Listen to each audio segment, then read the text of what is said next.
சொல்லும் வெல்லம் ஆறுகம் லிங்கன் தேர்தல்ல போட்டிட்டாரு. அவரு கிராமத்துல ஓட்டு கேட்க போனாரு.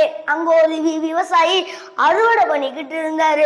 ஆறுகாம் லிங்கனை கூப்பிட்டு, எனக்கு பசிக்குது, நான் சாப்பிட போயிட்டு வரேன், அது வரைக்கும் நீங்க அறுவடை பண்ணிட்டு இருக்கீங்களா அப்படின்னு கேட்டாரு. அதற்கு ஆறுகாம் லிங்கன் சரி அப்படின்னு சொல்லிட்டாரு. அவரு சாப்பிட்டு முடிச்சு வந்தவனே எல்லாமே அறுவடை பண்ணி இருந்துச்சு. ஆறுகாம் லிங்கனை காணோம், அறுவடையும் காணோம். ஆறுகாம் லிங்கன் தேர்தலில் வெற்றி பெற்று அமெரிக்க ஜனாதிபதி ஆனாரு. அவரு ஒரு விருந்து வச்சாரு. அந்த விருதுக்கு அந்த விவசாயி வந்தாரு. அவர்கிட்ட கேட்டாரு, நான் அறுவடை நல்லா பண்ணியிருந்தானா அப்படின்னு கேட்டாரு. அதற்கு அந்த விவசாயி சொன்னாரு, நீங்க அறுவடை நல்லா தான் பண்ணியிருந்தீங்க, ஆனா என்னோட அருவாவை காணாமே அப்படின்னு கேட்டாரு.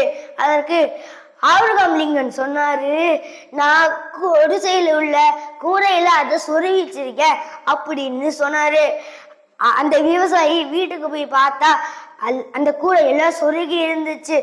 ஆறுகாம் லிங்கனோட கடுமையை பார்த்து அவரு வியந்துட்டாரு. சொல்லும் வெல்லும். நன்றி, வணக்கம்.